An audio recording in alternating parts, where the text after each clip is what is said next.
That's good. I'm just working off the material here. Then he went down to Capernaum, and his mother and his brothers and his disciples. And they did not remain there very long. Well, you see, this is not embarrassed about his brothers, and this doesn't say, who are my brothers, who are my mother and brothers to me. Where does that come in? Who are my brothers and mothers to me? That's in the synoptics. And here you see he whips people up in the temple, line 17. Zeal for your house consumes me. The temple was 46 years in the building, and you will raise it up in those days, in 3 days. This could be I don't know, the temple was being rebuilt by Herod from around from sometime in the 20s BC. Anyway, I have a note here. This puts a date of 20 AD, but the temple wasn't really finished. You have to read Josephus. That would be a good topic for a paper, the dates of the reconstruction of the temple by Herod and his heirs. This might be interesting. Where the John author got this 46 years from would be very interesting. I can't go any deeper than that, just noted here. Okay, I keep moving? Okay. Ah, my friend, chapter 3:1, here he is. And there was a man of the Pharisees named Nicodemon in the Midrash Rabbah, I think on maybe Numbers, maybe, how many, where are we up here? I think Genesis Rabbah or Lamentation, I think Genesis Rabbah, he's called Nicodemon. In Josephus, he's Noctemon ben Gurion or Gurion ben Noctemon. There are two versions in Josephus. And here we get the born-again ideology that everyone's familiar with. By the way, this guy is called a ruler of the Jews, and he doesn't reappear again until, I think, when? To prepare the body of Jesus for burial with ointments. He brings rich ointments to prepare the body of Jesus for burial. This is in chapter 19, 39 to 40. And anyway, Jesus and Noctemon have a pleasant conversation here, If I told you earthly things and you do not believe, how will you believe if I tell you heavenly things? Remember Paul in Corinthians, I think it's Corinthians 1, I think it's 2 Corinthians 11 or so. He said, I knew a man who ascended to the third heaven and heard heavenly things that it was not permitted a man to hear. I think that person is supposed to be James in any case in that Paul thing, because he talks about it. I knew a man 18 years ago, I think it was 8 or 14 years ago, I'm not sure what and it's just like when the number he gives in Galatians for between his first 2 trips to Jerusalem. I don't have time to sort that out, but just make a note if you do make notes, that there is a relation to this to 2 Corinthians, I think, 11.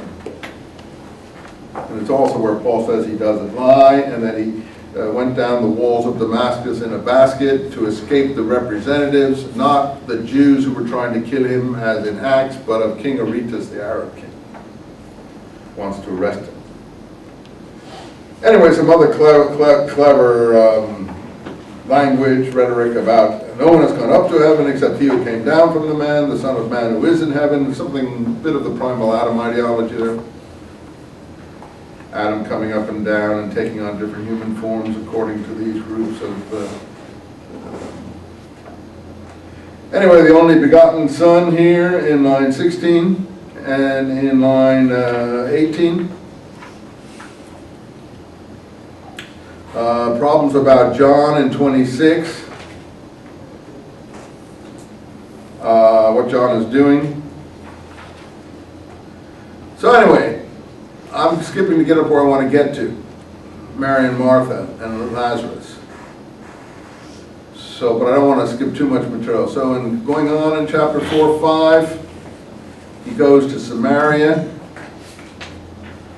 And there's a exchange between the problems of Jews and Samaritans, and it ends up with the Samaritans believing in line 39. And then he goes to Galilee, and then 46, he comes again into Cana of Galilee, where he had made the water into wine. And he had come out of Judea into Galilee, and he was going to heal somebody here. And Jesus says, unless you see many wonders, this is who comes out to him here. A nobleman again, and always upper class here. A nobleman. You will not believe. And the noble said, sir, come down, my little child will die. And Jesus cures him. And this is the second sign, or miracle as it's called. In Greek it says sign, simeneon.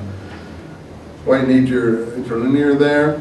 That Jesus did in Galilee, or coming into Galilee. Again, remember the signs, things in taking the people out into the wilderness. Chapter 6. We have more about loaves, and I think this parallels the material that we already had about the multiplication of the loaves. So I have to then, but in John, in the consequence of all this, Jesus enunciates the doctrine of being the living bread. Line 53, unless you have eaten and drunk the flesh of the Son of Man and drunk his blood, you do not have life in yourself. He who eats my blood and drinks my blood has everlasting life. So that's the Holy Communion, if you want, or the Eucharist, which is parallel to the Last Supper in the Synoptics, which comes later. And by the way, the overturning the money tables that I didn't stop at here comes early on in John, where they say, zeal for my Father's house consumes me. So Jesus is the, prototypical zealot there. But the point is that the narrative loses its force in that Jesus isn't arrested. He just seems to leave the country to go to Galilee, maybe to escape, I don't know. But the point is, you couldn't do what he did without getting arrested as a subversive. And the Synoptics do actually use that to trigger his arrest. Whereas in John, it's, I don't say it's superfluously placed, it's just its placement undercuts the Synoptics and vice versa. So again, which is it? When did he overturn the money tables, and so on and so forth. I'll have to come back to that because I'm hurrying to get to where we want to go, but I don't want to get bogged down too much. Just want to share the narrative as we're moving. Then Jesus said to the 12, line 67 of chapter 6, the 12 were always, in some sort of confrontation with him.